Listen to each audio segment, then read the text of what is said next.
Que a graça e a paz do nosso Senhor e Salvador, Jesus Cristo vivo, venha guardar nossa mente, nosso coração, nesse tempo que se chama hoje, mais um dia que o Pai nos concedeu, para meditarmos nas Escrituras, para aprendermos sobre seus conselhos práticos de vida, de ética cristã. Hoje o Senhor vai nos permitir ter uma live extremamente prática, depois de uma live bem teórica, né? Sobre como Ele espera que nós, seus filhos, ruiós de Deus, venhamos nos comportar na vida com Deus, na vida com relação às pessoas, na vida no mundo, em sociedade.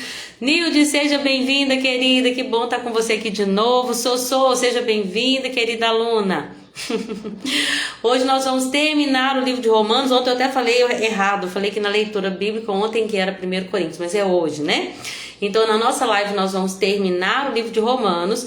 E aí nesses últimos 3 dias da semana que temos aqui, de meio de semana, quarta, quinta e sexta, nós vamos falar de 4 versículos. Na verdade eu não lembro se 1 Coríntios é do 1 ao 4, mas a gente vai dividir isso aí, vai dar certo, viu? Em nome de Jesus.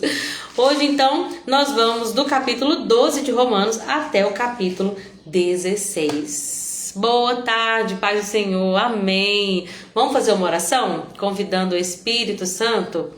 Amém, Sossô. Hoje eu tive que colocar uma blusinha mais assim, que eu tava com um calor. Falei, Jesus. Obrigado, viu? Vamos fazer uma oração então, chamando o Espírito Santo. Ah, Senhor Jesus, tudo é por Ti, tudo é para Ti, Tu é a glória. Nós sabemos que por nós, Senhor, nós não conseguiremos chegar em lugar nenhum, mas pelo Teu Espírito, revestidos do Senhor Jesus, nós poderemos alcançar o padrão que agrada a Deus. Um culto racional, Senhor, eu te peço. Leva-nos a esse padrão, Senhor, transformando a nossa mente, uma metamorfose que nos faça, Senhor, estar aptos para poder experimentar a Tua boa, agradável e perfeita vontade. Eu lhe peço, Senhor, perdoa as nossas ofensas, ó Deus, como temos perdoado a quem nos tem ofendido. Nos ensina, Senhor, a caminhar em harmonia uns com os outros, em paz, ó Deus, em comunhão.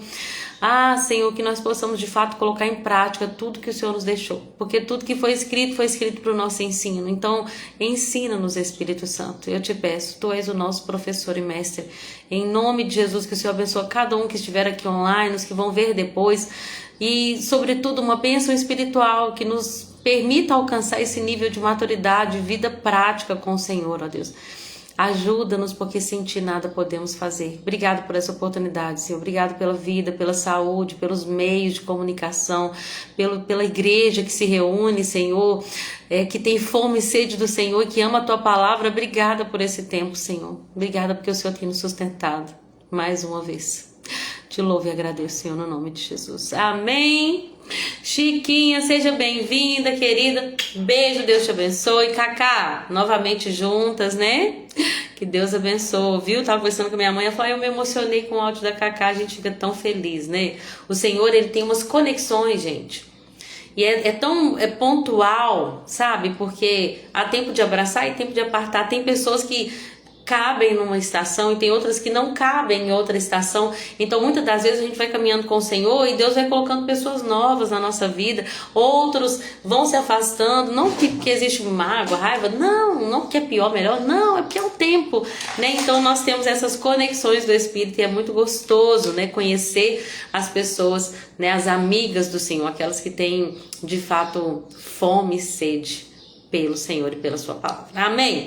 Começando então com um dos capítulos mais lindos da Bíblia, que é Romanos 12. Já citei ele aqui inúmeras vezes em todo o nosso decorrer da leitura bíblica, aqui mesmo no Antigo Testamento, porque é muito poderoso.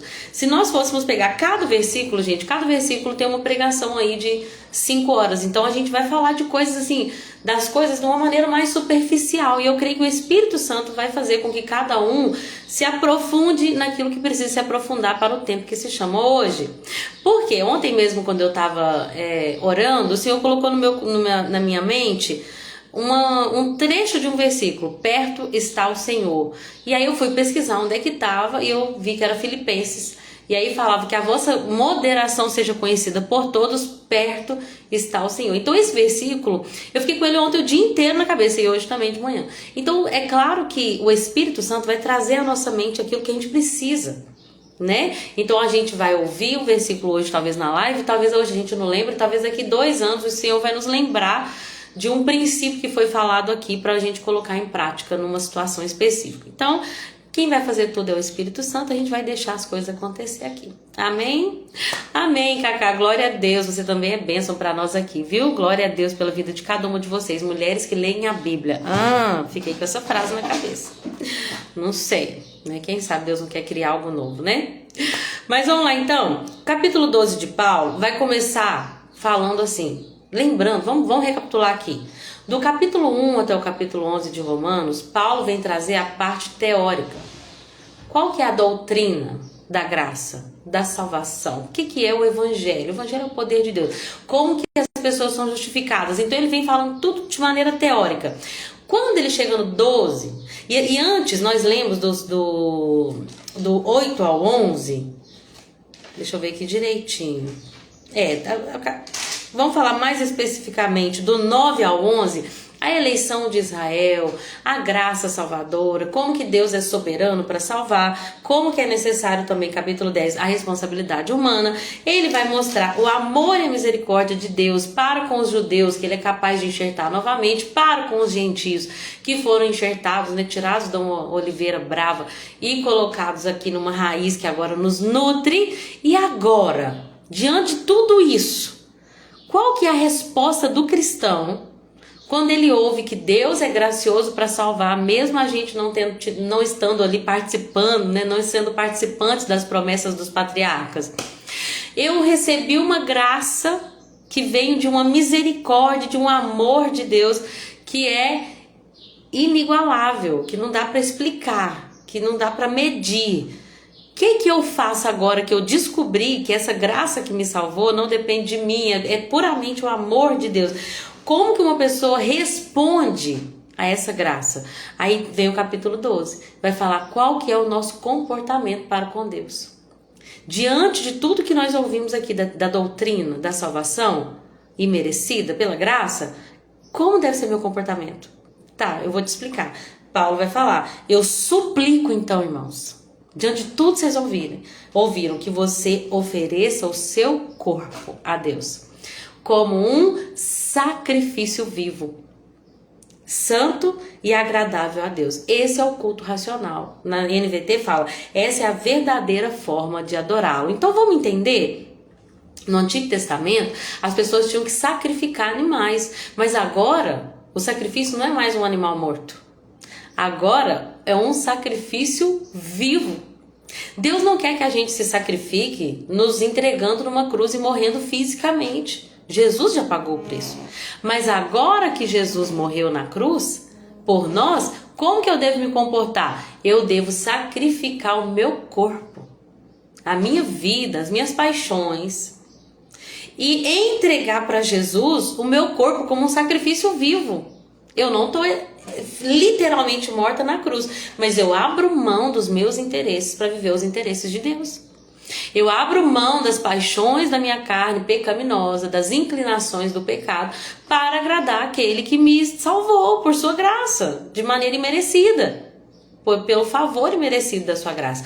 Então, Paulo está dizendo, irmãos, eu rogo-vos, eu suplico-lhes, que vocês entreguem agora o seu corpo como sacrifício, vivo, e que você, com esse corpo que é o altar, o coração é o altar, com esse corpo vocês ofereçam a Deus um sacrifício vivo, santo e agradável a Deus. Esse é o culto racional. Pesquisando um pouquinho sobre culto racional, que nessa tradução da NVT fala a verdadeira forma de adoração. Então, o que é um culto? O culto é uma entrega em forma de adoração.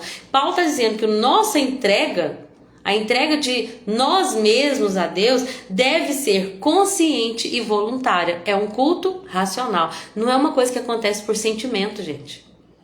A nossa vida com Deus não é uma questão emotiva. Não é, eu tô sentindo de fazer isso. Hoje eu não tô sentindo nada. Eu faço do mesmo jeito. Porque é um culto racional. Eu entendo a minha fé.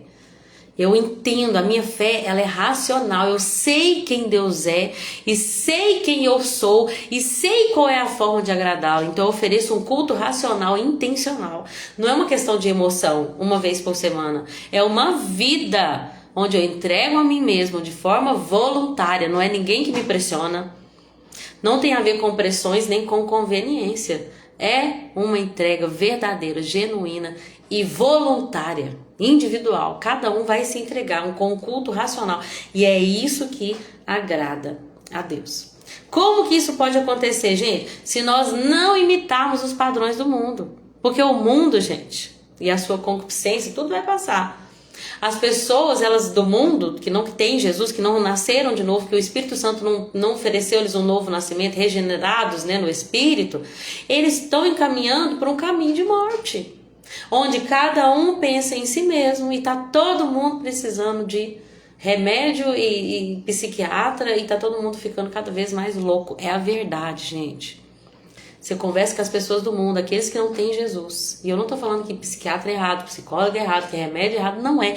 Mas as pessoas do mundo, hoje em dia, está cada vez mais comum. Não conseguem viver sem um remédio, não conseguem viver sem um apoio terapêutico, não conseguem viver. E a pessoa que tem Jesus, gente, ela não consegue viver sem Jesus, né? Deus pode até usar um psicólogo por um tempo, Deus pode até usar, sim, remédios antidepressivos, pode, tem questões que são físicas, tem questões que são hormonais, eu não estou endemonizando as coisas aqui. Mas o mundo, gente, está perdido. As pessoas estão desesperadas, caminhando sem rumo, ó, para lá e para cá, viciadas nos seus ídolos. Uns é o celular, outro é a bebida, outro é a droga, o outro é o dinheiro, o outro é o reconhecimento, o outro é o diploma, é o estudo. E viciadas em seus ídolos e longe de Deus, elas estão perdidas, não tem propósito, não tem alegria. São pessoas que estão, as pessoas que estão no mundo, elas estão encaminhando para um padrão de morte. E a maioria já realmente está morta espiritualmente. Então o que Paulo vai dizer? Não imitem os padrões do mundo, tá? Nós não precisamos, gente, andar do jeito que o mundo anda, fazer o que o mundo faz, vestir do jeito que o mundo veste. Mas a moda agora é assim, mas não me cabe. Mas todo mundo tá fazendo isso, porque é isso que tá dando dinheiro, mas não me cabe. Mas todo mundo vai nesse lugar, mas não me cabe. Todo mundo come assim, mas não me cabe. Não sigam os padrões de comportamento e os costumes do mundo, mas deixem que Deus os transforme pela renovação da vossa mente. Então a transformação que vem do evangelho, gente, ela não é uma coisa assim, agora eu sou crente, então agora eu visto saia, e agora eu não visto decote, e tá tudo bem, e tá certo também não usar o decote. O que eu tô querendo dizer é que tem muita gente que tá com roupa super recatada, mas que o coração é podre. A verdadeira transformação que o evangelho traz é uma transformação interior, reflete no exterior, mas começa no interior, com a renovação da nossa mente. Renovação da nossa mente. Só quando a gente oferecer a nossa vida como um sacrifício vivo, nosso corpo como um sacrifício vivo, tendo nosso coração como um altar de adoração, um culto racional, não nos amoldando aos padrões deste mundo e sendo de fato renovados no entendimento, transformação de mente. Gente, essa palavra transformação aqui, sejam transformados, é a palavra metanoia. O que é uma metanoia? É a mesma, vem da mesma raiz de metamorfose. Quando a gente vê uma lagarta se transformando em borboleta, é uma mudança de estrutura. Era uma lagarta, se transforma, né? A essência pode ser a mesma, mas ela vai se transformar em outro inseto totalmente diferente. Agora ela voa, agora ela não rasteja mais. Agora ela alcança lugares que antes ela não podia alcançar. Agora ela tem propósitos diferentes. Porque a lagarta ela só come para chegar no tempo ali que ela vai entrar ali naquele, como é que chama, gente? Cápsula, casulo, lembrei. Então, a metamorfose que o Espírito Santo faz é uma metamorfose não física, que agora eu tenho um padrão, agora minha fala é de crente, glória e a paz do Senhor Jesus, irmão, né? Não é uma aparência, é isso mesmo, Cacá, não podemos ver de aparência, porque Deus conhece o coração. A aparência, ela vai vir também, né? Não vamos dizer que a pessoa conhece Jesus e uma mulher anda seminua na rua, tem alguma coisa discrepante aqui. Mas tem muita gente que tem fala de crente, comportamento assim, né? Que parece ser de crente, roupa de crente, mas que não mudou o coração, não foi transformada a mente. Quando a mente é transformada, aí sim nós podemos experimentar a boa, agradável e perfeita vontade de Deus. É muito lindo porque a gente vai ver que é muito comum a gente escutar as pessoas falando boa, perfeita e agradável, né? É muito comum. Só que eu aprendi que é uma coisa gradativa. E você vai ver que nunca na Bíblia está escrito boa, agradável, boa, perfeita e agradável. É sempre boa, agradável e perfeito. Por quê? Presta atenção.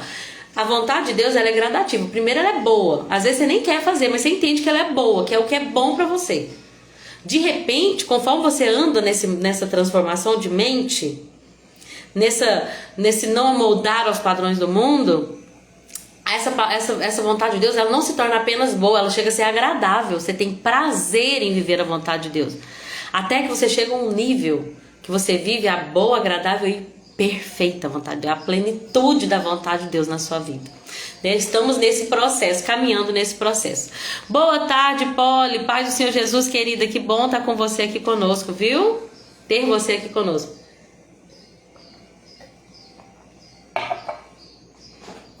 Então, gente, aqui no início do capítulo 12, Paulo vai falar, já que vocês receberam essa graça, como vocês devem se comportar com Deus? Assim, sua vida é dele, seu corpo é um sacrifício vivo, e você deve se oferecer de maneira racional, de forma santa e agradável. Santa, agradável, como é que é? Sacrifício vivo, santo e agradável. Vivo, santo e agradável. É porque era 3. E é assim que Deus quer que vocês estejam diante dele, para que a sua mente seja transformada. Não vivam de acordo com os padrões do mundo. Amém, Paulo? Agora, eu quero que vocês saibam quem vocês são. A gente já sabe quem Deus é. Quem vocês são? Tenham um pensamento moderado e uma identidade muito bem firmada sobre quem vocês são. Ele começa a falar assim, olha, irmãos, não se considerem melhores do que vocês realmente são. E sejam honestos em sua autoavaliação. Vamos ler nessa versão aqui, versículo 3. Pela graça que me foi dada, eu digo a cada um de vocês, não pensem de si além do que convém. Não seja soberbo, arrogante, dizendo, porque eu sou uma bênção para a igreja. Porque sem mim aquele culto não ia ser nada. Sabe aquela pessoa assim? Se eu não for, não acontece. Não, irmãos. Paulo, nessa perícope, agora ele vai começar a falar de dons práticos.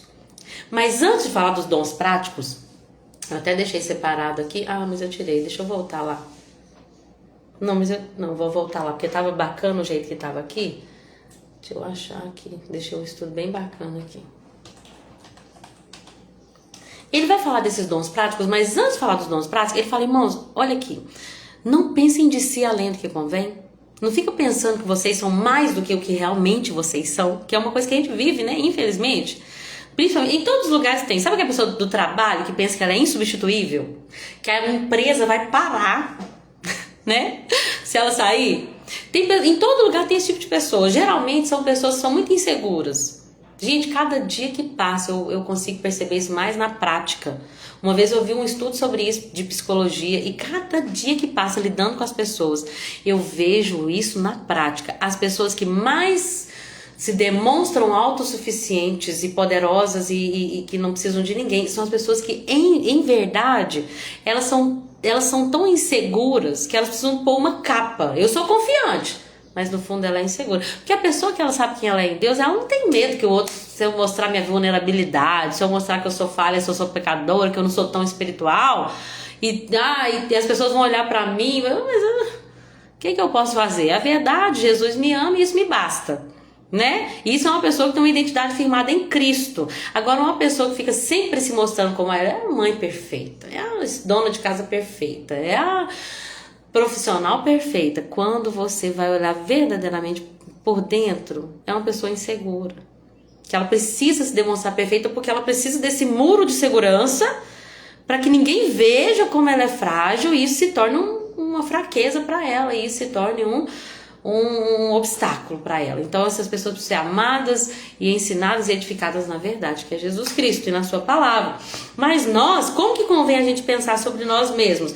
Ser honestos em nossa avaliação.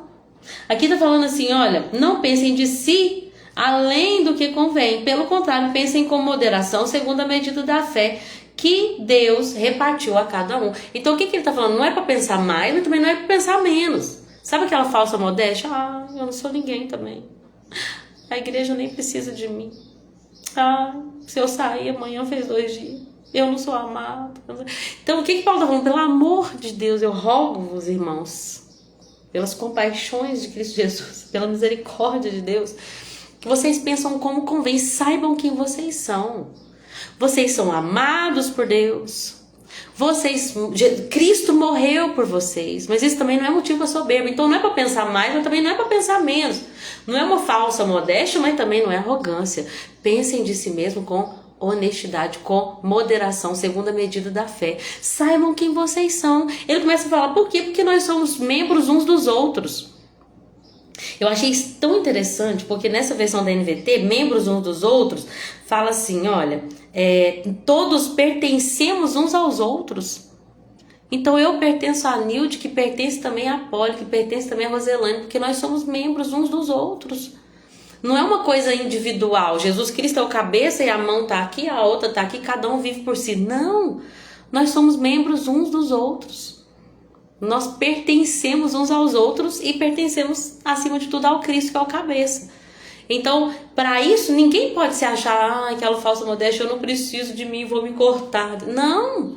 Também não fica se achando que você é a última bolacha do pacote, porque esse é Jesus, né? Aquele que é indispensável, aquele que não pode ficar sem, né? Porque se amputar uma mão, né, não vai crescer outra, vai fazer falta, vai ser difícil, mas o corpo sobrevive. Agora, gente, mula sem cabeça é um mito, né? Então tem muito corpo aí que tá andando não espiritualmente, que não tem o cabeça, mas sem o cabeça não dá para viver. Então que nós tenhamos esses pensamentos sobre quem nós somos de maneira honesta, sabe? A gente recebe um elogio, amém, glória a Deus, é o Espírito Santo que faz isso em mim. Eu fico feliz, eu não preciso ficar assim, não, deixa eu falar menos aqui. Tem gente que fala assim, eu odeio elogio, não me elogia. Calma, irmão. O elogio, você pega ele assim, ó, e leva pra Jesus. Né? Ontem as irmãs fiquei tão feliz que estavam falando lá no grupo sobre como a live tem sido esclarecedora, gente. Eu, de coração, não tomo pra mim o elogio. Eu falo, pai, glória a Deus que o Senhor tudo é do Senhor. Ele me preparou como professora lá atrás, no mundo, vamos dizer assim, né? No mundo secular, e preparada na pedagogia. Hoje eu posso, pedagogia não, na didática que eu quis dizer, né, que eu não fiz foi pedagogia, eu fiz foi letras, mas preparada na didática prática, ele me enviou para o ministério, que é uma honra para mim. Então eu entendo que é ele, então deixa as pessoas elogiar, você pega o elogio e envia para Cristo. Olha o que a palavra de Deus faz. Não, Lorena, a live é uma bênção, a palavra de Deus é linda. Se colocar a palavra de Deus não tem como dar errado. Vocês estão entendendo? Então assim, a gente não precisa ficar com medo do elogio.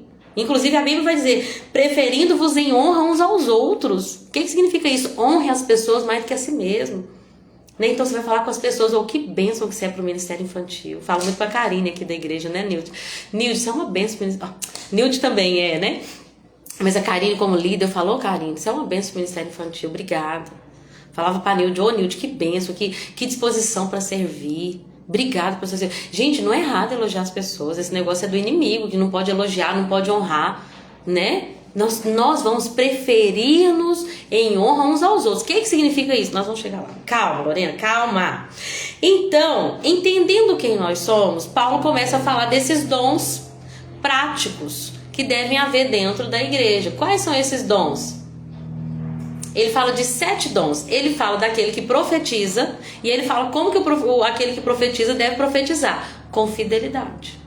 Ele fala daquele que serve, quem serve deve servir com dedicação. Quem ensina se dedica ao ensino, ensine com clareza. Quem exorta, exorta com encorajamento. Quem contribui, quem é o que Deus abençoa ali financeiramente para ajudar financeiramente a igreja, contribua com generosidade. Ou talvez com o tempo, que o seu tempo também seja generoso. Com o coração, que o seu coração seja generoso. Quem lidera? Lidera com zelo. E quem tem misericórdia? Que tem misericórdia com alegria. Então esses 7 dons de profetizar, de servir, de ensinar, de exortar, de contribuir, de liderar e de exercer misericórdia, eles vêm com a dedicação, com a motivação correta, que deve ser o quê? Uma dedicação, um zelo e um amor. Amém? Esses dons práticos devem ser exercidos com alegria, com sinceridade e com diligência. Aí ele começa a dar. Aí Paulo fala desses 7 dons práticos. Ele entra então em 30 conselhos práticos. Conselhos práticos. Se a gente pegar cada um e desenvolver aqui, a gente fica aqui a tarde inteira e seria ótimo, né? Mas o que Deus preparou para nós hoje é 1 hora. Então vamos lá, 30 conselhos práticos. Vamos falar de cada um sem muito aprofundamento. Amem as pessoas sem fingimento. Porque, gente, vamos entender aqui, só pra gente se colocar aqui no contexto. É muito legal, porque nem eu via isso. Quando você vai estudando, gente, tem tanto recurso bom. Inclusive, ontem eu descobri uma Bíblia que eu tô querendo comprar. E se ela for tudo que ela diz que é, pelo que eu tô vendo aqui, eu vou falar pra vocês sobre ela. Uma Bíblia que ela é simples, assim, ela não tem estudo, mas ela vem com um aplicativo que o aplicativo escaneia a página e abre muita coisa legal pra quem quiser aprofundar. E aí eu tô pensando em ter essa Bíblia de estudo para ano que vem, porque a minha já tá toda rabiscada, né? E eu quero rabiscar algo novo agora. Eu quero usar essa aqui pra conferir, né? Pra poder vir e enfim, pra estudar de novo, pra ver, pra checar. Mas eu quero fazer novas anotações, né? Que o Senhor faz novas todas as coisas, renova tudo. Então, é muito legal, porque quando eu tava pesquisando sobre isso, eu achei bem legal, porque Paulo vem com a parte prática, do capítulo 1 a 11. O que é a graça? No capítulo 12, ele vem com a parte prática. Eu falei prática, gente. Ele veio com a teoria, né? No 1 a 11. Depois ele vem com a parte prática. Qual que é o comportamento do crente diante de Deus? Ele é um sacrifício vivo, santo e agradável. Qual que é o comportamento do crente diante de si mesmo? Ele não pensa sobre si mais do que convém. É uma pessoa humilde e modesta, mas com sinceridade. Ele sabe quem ele é, não é por uma falsa modéstia. Qual que é o comportamento do crente diante da igreja? Como que deve se dar o serviço? É assim. O serviço deve ser assim. Agora, qual que é o comportamento do crente diante da comunidade? Qual que é o comportamento de ética do cristão diante da comunidade? Amar sem fingimento. Esses dias na igreja, né, sexta eu tive na sede, que eu amo de coração, mas quando eu voltei no domingo, né, pra congregação, o Carlos sentiu no coração de chamar as pessoas pra gente se abraçar, e a gente começou a cantar aquela canção, somos corpo, e assim bem ajustado, totalmente ligado. E, gente, eu senti isso de verdade, assim, sabe? Eu senti, meu Deus, que família abençoada que Deus me deu. Como é bom ter uma família. São pessoas, gente, cada um com suas falhas, a começar pela liderança. Mas um povo que se ama, que se respeita, que se doa um pro outro. Deus envia os recursos e a gente vai compartilhando ali. É uma coisa é uma comunidade tão gostosa. E eu sei que, como uma igreja que tem menor número de pessoas, é mais fácil lidar assim. Mas que Deus nos dê sempre, gente, sempre estratégias para que nós nunca percamos isso de comunidade, esse senso de comunidade, de amor. Sabe essa ideia de que as pessoas vão na igreja no domingo, cantam uns louvor bonito, levantam a mão, escutam uma palavra e vai embora. Ninguém se conhece. Ninguém liga um pro outro, ninguém sabe das dores um do outro. Não é o comportamento da comunidade que Deus espera de nós. O amor deve ser sem fingimento. Lembrando, gente, que o amor sem fingimento significa também um amor que disciplina. Um amor que fala a verdade, fala assim, olha, amado, amada, eu acho que o que você está fazendo está prejudicando você e sua família. Não, mas você não... Tem ovelha que dá um chute, né? Mas... eu mesmo já fui dessas e ainda luto para não ser dessas. De quando chamar minha atenção, ser humilde para baixar a cabeça e escutar. Porque a gente tem que ser manso e humilde como Jesus. Muitas vezes a repreensão e a crítica, elas vão ser de fato de Deus para nós. Tem pessoas que vão vir com calúnia. E aí a gente abaixa a cabeça, dá outra face, fala que vai melhorar mesmo, precisa melhorar mesmo. Outra hora a gente vira umas mesas, aí depende do espírito, né? Mas que a gente se ame sem fingimento. Odeiem tudo que é mal, odeie o pecado, odeie a impureza, odeie o que Jesus odeia e se apegue firmemente ao que é bom. Amem-se com amor fraternal e tenham prazer em honrar uns aos outros. Que nós não tenhamos dificuldade para honrar uns aos outros. Preferir-vos em honra uns aos outros, irmãos, significa que a gente não quer a honra para nós mesmos. Você está entendendo? Preferir que o outro seja honrado é um princípio aonde eu não estou ali para ser vista. O meu projeto não é para que eu seja vista. Não é para que o meu ministério prospere, para que eu receba o reconhecimento.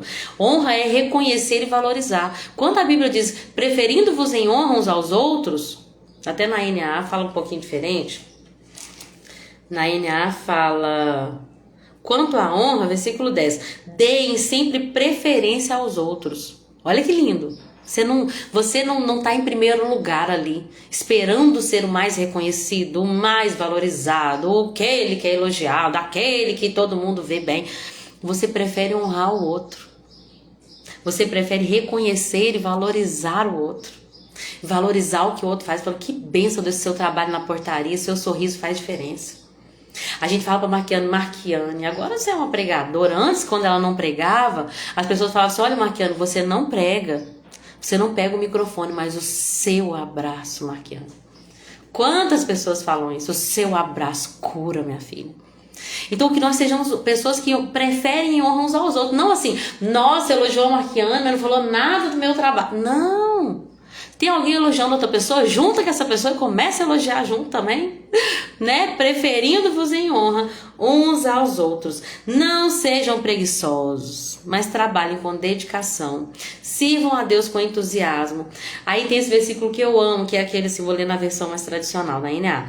Alegrem-se na esperança. Sejam pacientes na tribulação e perseverem na oração. Só esse versículo já dá uma pregação de 12 horas, mas resumidamente, alegrem-se na esperança, que a esperança do reino de Cristo seja a nossa alegria. Não a esperança de que amanhã minha conta vai estar cheia, minha conta bancária vai estar recheada. Não a esperança de que meus inimigos vão ser envergonhados e eu vou ser honrado. Não, alegrem-se na esperança da renovação de todas as coisas, na restauração da terra e da criação e no reino de Deus vindouro sobre a terra. Amém?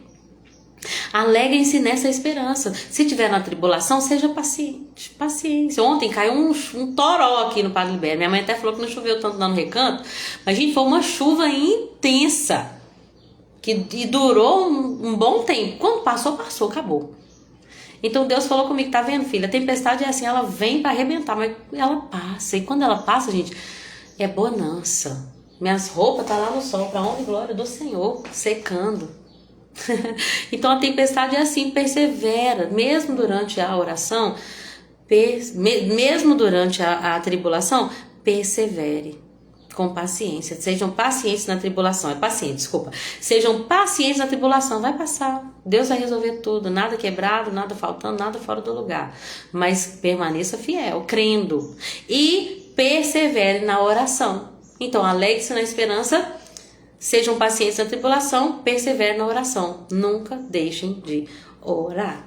Amém? Continua falando. Quando os membros do povo santo passar por necessidade, ajuda com prontidão. Quem que é o meu próximo? Quem que é aquele do membro da família da fé que está precisando de alguma coisa? Vamos nos mover para ajudá-lo? Estejam sempre dispostos a praticar a hospitalidade. Como é difícil para nós. Vou falar por mim, eu sou de uma geração, gente. A geração da minha mãe ainda é daquela, né?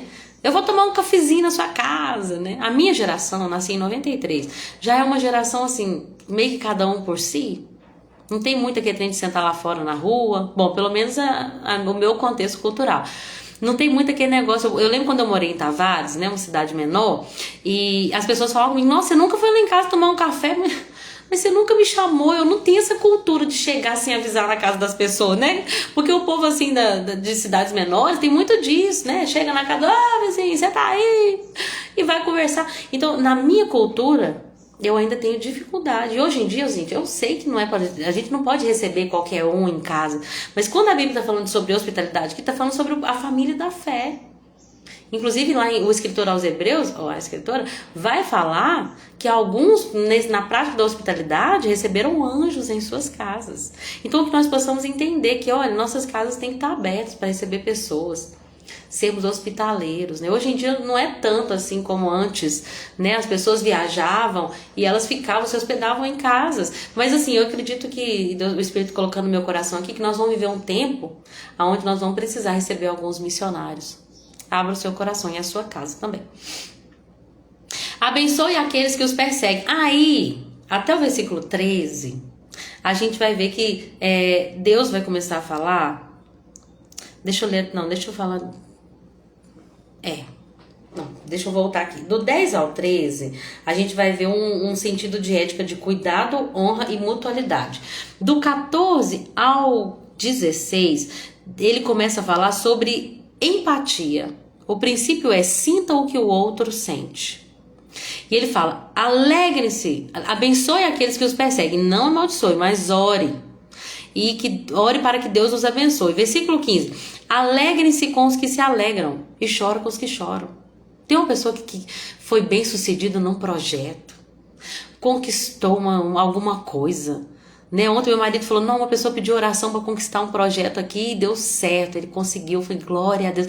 Sabe, se alegre. Muitas pessoas, porque não tem o Espírito Santo, se entristecem quando o outro vence.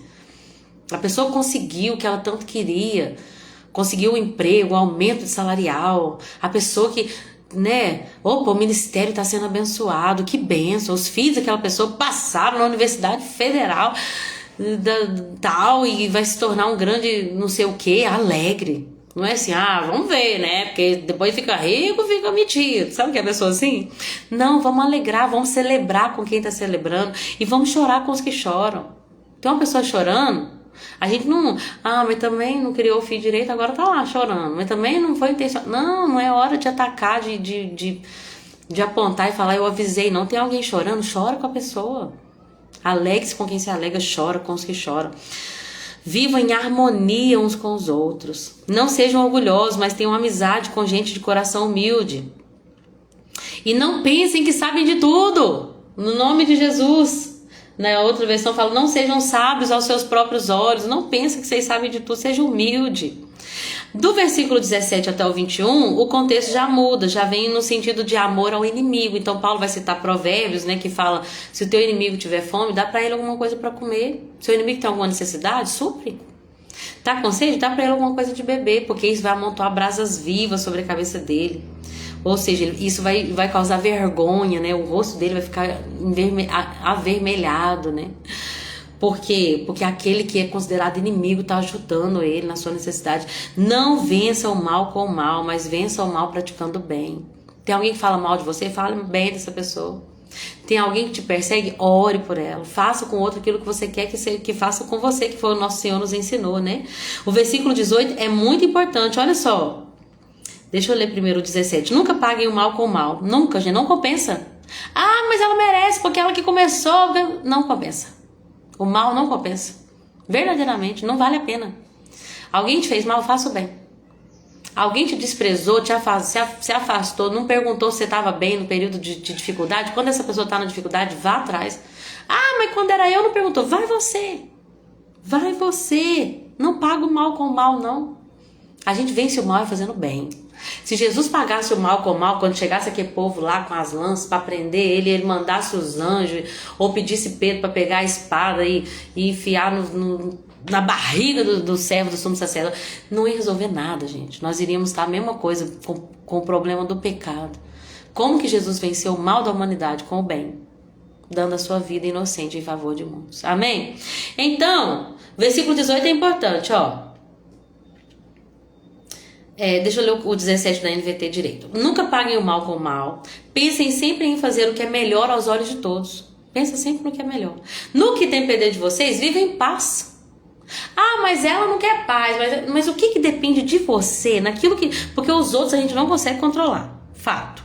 Mas naquilo que depender de você, naquilo que estiver nas suas mãos, nas suas atitudes, nas suas escolhas, na maneira como você cumprimenta, no seu olhar, na sua contribuição, na sua oração, no que depender de você, tenha paz com todos. Nunca se vinguem. Ele vai citar Deuteronômio 32, 35, que a Bíblia diz, né? A vingança cabe a mim e eu lhes darei o troco. Deixa com Deus, que Ele é o justo juiz. Se alguém te fez o mal, você vai pagar com o bem. Mas a pessoa vai ficar livre? Não vai. Porque todo mundo vai pagar das suas ações diante de um grande tribunal. Amém? Não deixe que o mal vença, mas vença o mal praticando o bem. E terminamos, capítulo 12. Só que nós temos que ir até o 16. Então vamos resumir mais aqui agora, porque esses 30 eram conceitos bem práticos, né? No capítulo 13, Paulo começa a falar como que o crente deve agir no mundo. Ele já falou crente diante de Deus, sacrifício vivo. Crente sobre si mesmo, pensando sobre si mesmo, como ele deve agir de maneira humilde, pensando sobre si de maneira, como está escrito aqui, honesta em sua autoavaliação. Tá, com Deus, comigo mesmo, com o meu irmão, na igreja, né, o serviço. Agora, na comunidade, um amor sincero, amor fraternal, perdoador. E o capítulo 13, agora, Paulo vai falar na prática como que a gente deve ser como cidadão. E, gente, o nível é alto. Paulo vai nos mostrar que nós temos que ser cidadãos exemplares. Ficou esquisito falar cidadão? É cidadãos? Não, né? Fiz letras e não sei como é que é o plural de cidadão. Cidadãos, né? Cidadãos. Deixa eu ver aqui. Cidadãos, isso mesmo. Nós temos que ser cidadãos exemplares, que cumprem as suas obrigações civis, que pagam seus impostos. Essa crescente era onde os crentes não tem seus nomes sujos, e eu não tô aqui para criticar e para julgar ninguém. Deus sabe que cada um passa. Eu já passei por muitas escolhas erradas e Deus me perdoou, mas para honra e glória do Senhor, hoje eu tenho essa alegria de manter meu nome limpo. Eu quero que ele pro resto da vida, porque quando eu era menino eu agia como menino. Agora que eu sou homem ou um maduro, uma pessoa madura, eu preciso agir como uma pessoa madura. Paulo vai falar isso em 1 Coríntios 3, nós vamos falar sobre isso depois, né? Mas quando eu era menino, eu agia como menino. Agora que eu aprendi que eu sou homem, eu tenho que pensar como homem e agir como homem. Ou como mulher, né, madura. Então, eu não tô aqui para julgar, mas essa crescente era que não pode, sabe? Não pode vender fiado por um crente que não paga. Sabe, essa ideia de que o crente tem um nome sujo, essa ideia de que o crente não paga imposto, que o crente anda sem carteira, que o crente... Não, Paulo está advertindo, vocês devem ser cidadãos exemplares. Deem imposto a quem é devido imposto, respeito a quem é devido respeito e honra a quem é devido honra. E Paulo vai falar que diante do mundo nós temos que honrar as autoridades, porque quem instituiu a autoridade foi Deus. Então quando a gente desonra uma autoridade, nós desonramos aquele que o instituiu. Nós desonramos o próprio Deus. Nós rebelamos contra ele. Então, ele vai até falar que quem tem medo de autoridade é quem faz coisa errada, né? E, gente, voltando ao assunto do nome sujo, com uma pessoa que tem muita empatia, que já passou por isso. Se nós orarmos e colocarmos diante de Deus e aprendermos a colocar as nossas finanças e agir com relação às nossas finanças à luz da Bíblia, mente renovada, lembra? O Senhor nos ajuda com misericórdia. Eu me lembro de orar muito tempo por isso, Senhor... Eu tô assim, assim, assim, meu nome tá assim, assim, assim, eu tenho uma dívida tal, tal e tal. E eu sei que eu mereço, mas eu não consigo sair disso. Então o Senhor, com a tua misericórdia, porque a graça também foi um favor imerecido, então o Senhor, com a tua misericórdia, me ajuda a sair dessa situação. E o Senhor, eu vi, depois de muito tempo que eu tive que aprender, né, gente? Eu tive que receber 2 zilhões de ligações, porque Deus falou comigo que você não vai trocar o seu número, porque se você se enfiou nesse lugar, você vai sofrer as consequências dele. Tá bom, Senhor. E eu me lembro de um dia que eu chorei, porque a creche me ligou e eu não atendi, porque eu não atendi as dezenas de números desconhecidos que me ligavam, né, que não estava salvo. E a creche ligou falando que o José tinha engasgado por causa de uma tosse, e eu não atendi, eles me xingaram toda. E eu falei, Senhor, eu não atendi por causa das ligações. Sofri o que eu precisava sofrer. E nem tudo, nem tanto, porque a graça me alcançou. Ou seja, se você está passando por um problema de uma má administração, se o teu nome não está honrando a Deus com onde o teu nome está, se você se render em arrependimento, que foi o que eu fiz, e pedir a Deus que mude todas as coisas, ele vai entrar. Porque o Pai, gente, o Pai é gracioso, o Pai é perdoador. Ele só nos permite viver as consequências, muitas das vezes, em até uma certa medida, porque é só assim que a gente vai aprender, né? E aí a gente vai comprar o que é realmente necessário, a gente vai gastar o que tem, vai parar de fazer dívidas intermináveis, dividindo 10 vezes no cartão, uma coisa que muitas vezes você não precisa, o que dá pra esperar. Vai ensinar a ter uma reserva, né? Então eu falo isso com muita empatia e amor, tá? Que eu já passei por isso. Mas então ore para que Deus mude essa situação. Que Deus muda. Graças a Deus por isso. Então nós cidadãos devemos ser exemplares, honrando a autoridade, pagando imposto, cumprindo a lei, né? E que Deus nos ajude. E aí ele começa a falar sobre como esse amor, o amor ao próximo, ele é o resumo de toda a lei. Porque a lei vai falar não adulterem, não roubem. E obviamente que se nós amarmos ao próximo como a nós mesmos, nós não vamos fazer isso. Não vamos cobiçar, não vamos roubar, não vamos adulterar. né? Eu amo quando o Douglas Gonçalves, uma vez falando sobre casamento, ele falou isso, ele falou, olha, muitas vezes a gente sabe que Deus é o nosso pai, né? Ai, Deus é o meu pai. Tá, mas ele é o pai do meu marido também. Então, meio que entendendo por esse lado, Deus é o meu sogro. Eu tô falando isso no sentido de como que eu trato meu marido. Será que o meu sogro, né, aquele que eu amo falar que é o meu pai, que me cuida, que me perdoa, mas ele como meu sogro, o pai do meu marido, ele tá feliz com a maneira como eu ajo com o meu marido? Nesse sentido que eu quero dizer que nós precisamos olhar para como Deus nos olha, mas Deus olha também aquela pessoa por quem Cristo morreu. Então por isso que é importante que a minha relação com o meu próximo, ela afeta, gente, diretamente a minha relação com Deus. Afeta diretamente a minha relação com Deus. Por quê? Porque se Cristo morreu por aquela pessoa, o Cristo a quem eu sirvo, o meu Senhor morreu por aquela pessoa, então eu tratá-lo com dignidade, com honra, com respeito, mostra o meu respeito ao próprio Cristo. Amém? Então se o seu mandamento é não... ame ao próximo como a ti mesmo, você obviamente não vai matar, roubar, nem cobiçar. Paulo vai falar, né? Não participe de festanças desregradas, bebedeiras, promiscuidade sexual. Se afasta dessas coisas, gente. Cuidado aonde você vai, cuidado das festas que você participa. Se tem prática imoral, se tem briga, inveja, foge, fica longe desse tipo de lugar. E em vez disso, esse versículo é forte. Revistam-se do Senhor Jesus. Uau!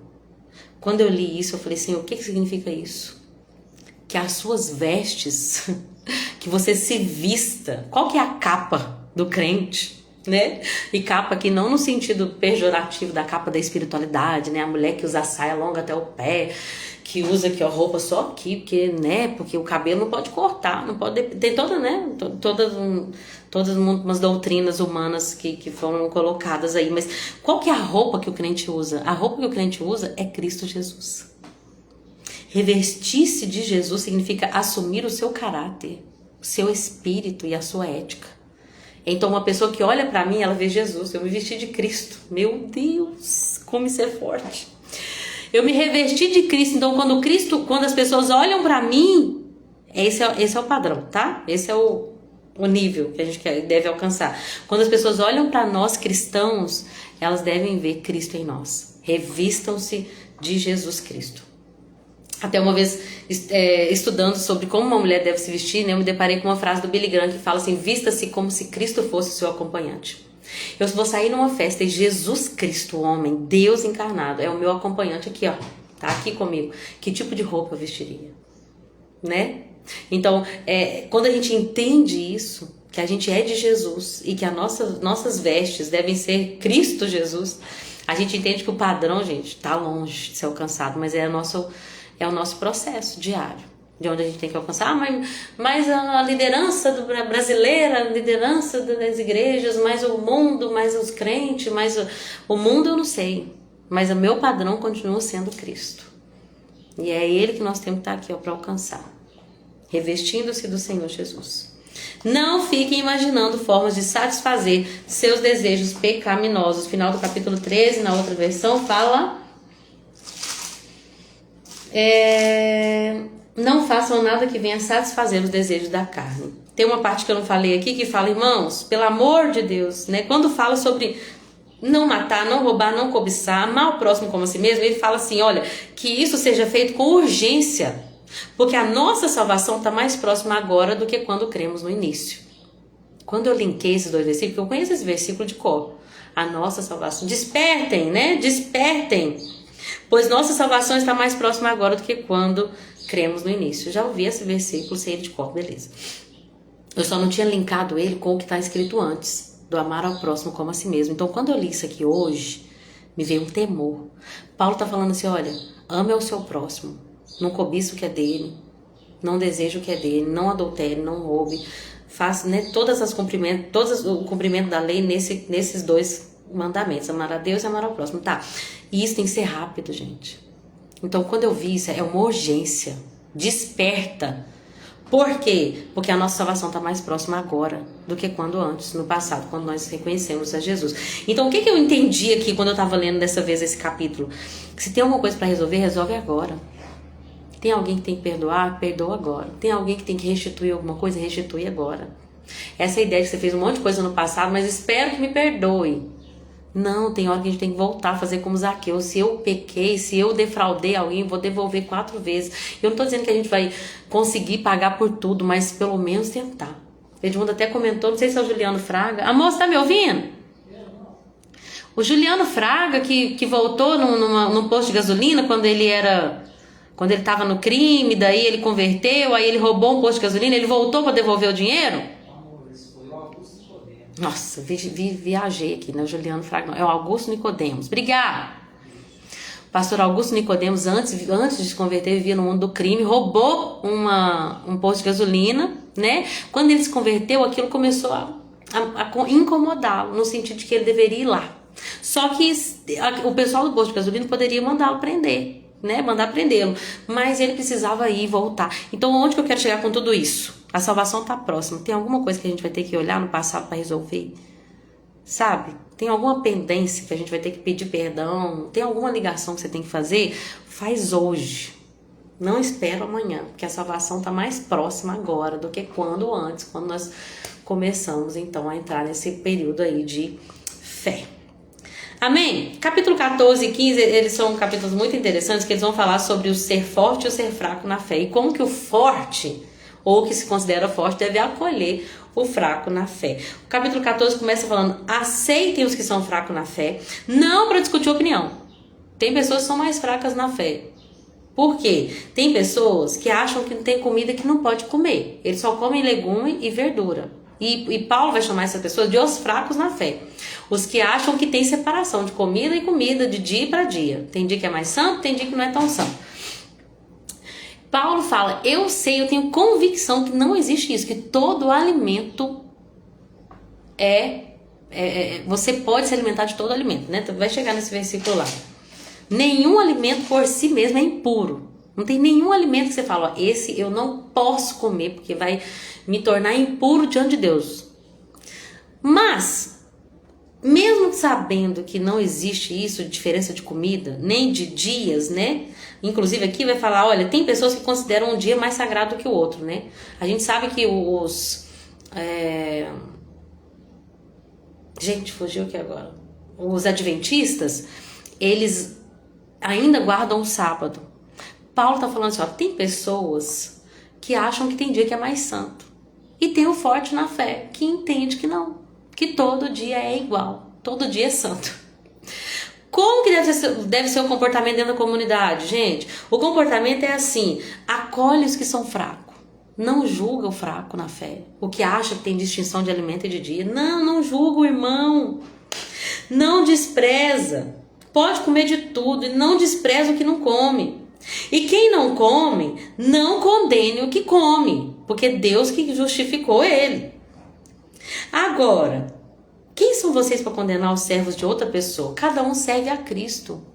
Então, quem é você para condenar o servo de Cristo? Porque é Cristo quem vai justificar. Se a pessoa que come para agradar a Deus, eu tô comendo essa carne aqui, mas eu sei que essa carne eu tô comendo esse churrasco para a glória de Deus, porque eu entendi que Ele trouxe esse alimento para minha casa, que Ele me deu condição de fazer um alimento tão saboroso e que eu tô saboreando com a minha família para a glória de Deus. Então essa pessoa não tem problema nenhum. Se a pessoa não come porque ela entende, ainda que sendo fraca na fé, que comendo aquele alimento ela está agradando a Deus, então ela está agradando a Deus, porque o objetivo é agradar a Deus. Quando eu estava lendo isso, Paulo falando isso, o que Deus falou no meu coração? Olha, o versículo 6 fala: quem adora a Deus num dia especial faz para honrá-lo. Quem come qualquer tipo de alimento faz para honrar a Deus também. Porque dá graça a Deus antes de comer. Quem recusa comer faz isso para agradar a Deus. Então, nós já morremos, não vivemos para nós mesmos. Se vivemos é para honrar a Deus, se morremos é para honrar a Deus.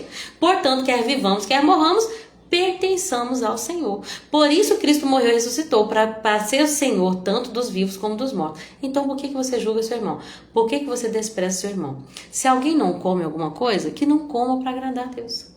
Se alguém come alguma coisa, que coma para agradar a Deus. Agora, a pergunta que a gente tem que fazer é: será que esse comportamento é para um orgulho religioso ou é para agradar a Deus? Porque tem pessoas que se orgulham das suas práticas, porque eu, como os fariseus, eu jejuo 2 vezes na semana, eu dou o dízimo, eu sou uma bênção, né? E o publicano, ai, eu não sou ninguém, eu não sou digno nem de olhar, eu não sou digno nem de estar aqui. Então, quando eu tava lendo isso, eu entendi uma coisa, sabe? A questão não é quem come e quem não come, mas o porquê que come e porquê que não come. Porque tem pessoas que vai comer de tudo de maneira leviana, que vai se entregar até mesmo à glutonaria, que a comida vai ter até um altar no coração, e que Deus me livre desse altar. E tem pessoas que vão morrer de jejuar, sempre um propósito atrás do outro. Tá, mas qual que é a motivação? Quem come de tudo, come para agradar a Deus, porque conhece a liberdade que há no Espírito. Quem não come, que seja para agradar também. Se é uma pessoa que se gaba da sua liberdade, que acha que com orgulho, né, de quem ela é e do que ela faz, que acha que é a forte na fé, e humilha o outro irmão, ela também está pecando. E aquele que não come e que acha que é melhor do que o que come, também está pecando. Então, gente, quer comais, quer bebais, quer façais qualquer outra coisa, façam para a glória de Deus. Esse é o objetivo. Amém? Façam para a glória de Deus. E aí Paulo vai falar, por quê, gente? Porque, pelo amor de Deus, o reino de Deus não é comida nem bebida. Onde que está escrito isso? Deixa eu achar aqui. Acho que vai ser só no 15. Não, é no 14 mesmo. Porque, gente, o reino de Deus não é comida ou bebida, não diz respeito àquilo que nós comemos ou bebemos, mas é justiça, paz e alegria no Espírito. O reino de Deus não é sobre quem faz, quem não faz.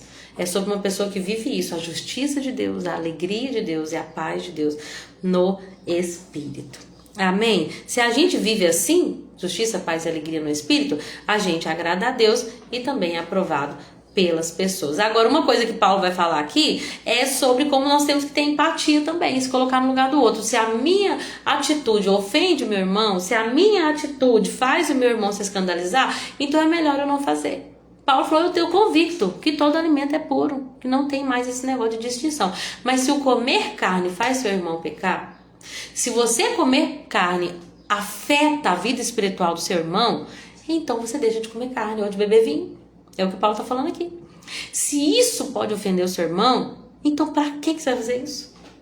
Abre mão. Você não vai morrer, não é para Cristo? Morre também para esse desejo. É só um desejo carnal. No céu não vai ter nada disso. Tipo isso, né? Não deixe que a sua comida seja causa da perdição de alguém por quem Cristo morreu. Esse versículo é de causar, né? Fala a verdade. E eu tenho que terminar, gente. O final desse capítulo é muito interessante porque fala assim, olha, é melhor deixar de comer carne ou beber vinho ou fazer qualquer outra coisa do que levar um irmão a tropeçar. Ou seja, pense no seu irmão, pense na edificação da fé dele. Se você precisa evitar, sabe, evitar o conflito, evitar o escândalo por uma coisa que você tem convicção que é certa, mas isso faz seu irmão pecar, então evita, né? Não faz isso na frente dele, não posta nas redes sociais. Tipo isso, evita o escândalo, evita a discussão. Faça o que for necessário para o crescimento dele. Você tem direito às suas convicções, mas guarde isso entre você e Deus. Olha o que Paulo está falando. Felizes são aqueles que não se sentem culpados por fazer algo que considera correto. Então não se sinta culpado por fazer algo que você considera que é correto. Mas se você tem dúvida, então você vai pecar. Você vai ser culpado se comer. Por quê? Tudo que não provém de fé é pecado. Tudo que a gente faz sem convicção e confiança de Deus, a gente faz por pressão, ou a gente faz por conveniência, a gente faz na dúvida, melhor não fazer. Porque se não vem de convicção, se não vem de fé, é pecado. Capítulo 15, para a gente terminar, não vou falar o 16, porque o 16 são mais saudações de Paulo aos seus amigos.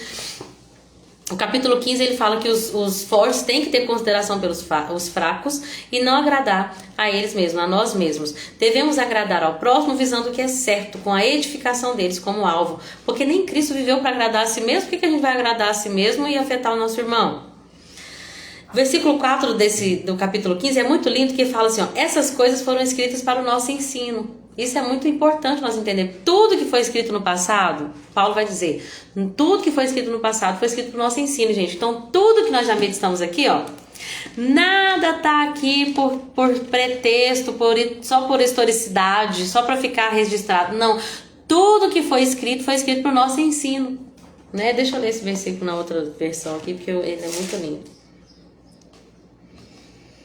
15:4. Pois tudo que no passado foi escrito para o nosso ensino foi escrito, a fim de que, pela paciência e pela consolação das Escrituras, tenhamos esperança. Não deixe de ler a Bíblia não, amém, amadas? Ano que vem a gente vai começar o plano de novo, leia de novo.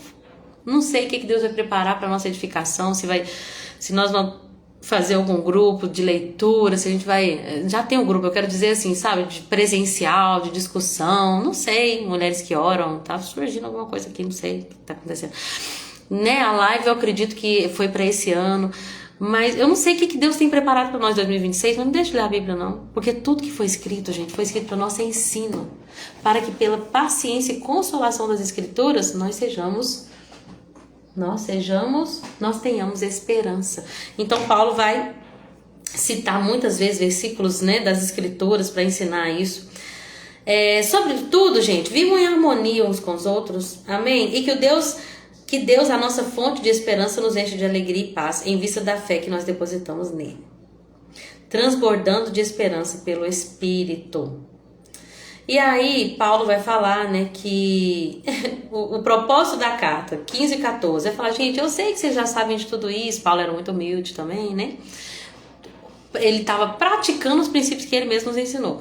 Olha, eu sei que vocês já sabem de tudo isso, vocês já são assim, olha, cheios de bondade, vocês já são capazes até de ensinar para os outros. O que eu tô falando aqui é só um lembrete, tá? O que eu tô falando aqui é só um lembrete. Mal sabia ele que essas cartas iriam edificar todas as gerações após a vida dele, né? E que iriam alcançar, inclusive, até o retorno de Cristo Jesus. E ele começa a falar dos planos de viagem dele e pedir oração para que o povo, né, para que a igreja, né, ali a igreja de Cristo em Roma, pudesse orar para que Deus o livrasse das mãos dos judeus, né, da Judéia que não creram, e também ao povo de Jerusalém para receber, né, disposto a aceitar a oferta que ele estaria levando. Ele tinha planos de ir para Jerusalém e ajudar os crentes em Jerusalém, né, que os irmãos da Macedônia e da Acaia, honrando de onde que veio a mensagem, queriam ajudar Jerusalém. Ele queria levar essas ajudas para o povo lá, para os crentes de lá, mas depois disso ele iria visitar Roma, que se Deus abençoasse, que desse tudo certo, ia ser um tempo de descanso. Ele iria visitar a igreja em Roma e depois contar com a ajuda da igreja de Roma para zarpar para a Espanha, e ali na Espanha pregar o evangelho. Ele começa a agradecer aos irmãos, né? E também a gente vai ver que, versículo 20, para a gente poder terminar, ele termina, né, com algumas saudações, e ele vai falar que em breve o Deus de paz esmagará Satanás debaixo dos vossos pés. Então, irmãos, fica firme, porque em breve o Deus de paz vai colocar o diabo, Satanás, embaixo dos vossos pés. Acho interessante porque a gente vai ver que quem escreve de fato a carta não é Paulo, era Tércio, e era muito comum que os apóstolos, né, eles pagassem para que escribas escrevessem as cartas. O Edmundo até falou sobre isso em bibliologia, eu pedi ele ajuda aqui, e o Edmundo me explicou que naquela época o papiro ou pergaminho era muito caro, então errar, né, não tinha corretivo como a gente tem, não era lápis e borracha. Então errar poderia prejudicar, né, um grande investimento financeiro. Então era muito comum que pagasse por escribas, né, para escrever. E inclusive Tércio, ele vai enviar saudações, então saudações no Senhor. Então esse escriba era de fato um irmão no Senhor, né, que escrevia as cartas. Muitas vezes Paulo também tinha algum escriba que escrevesse por ele, né, por causa de estar em prisão.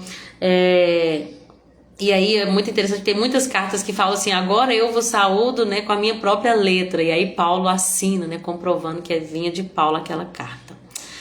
Amém?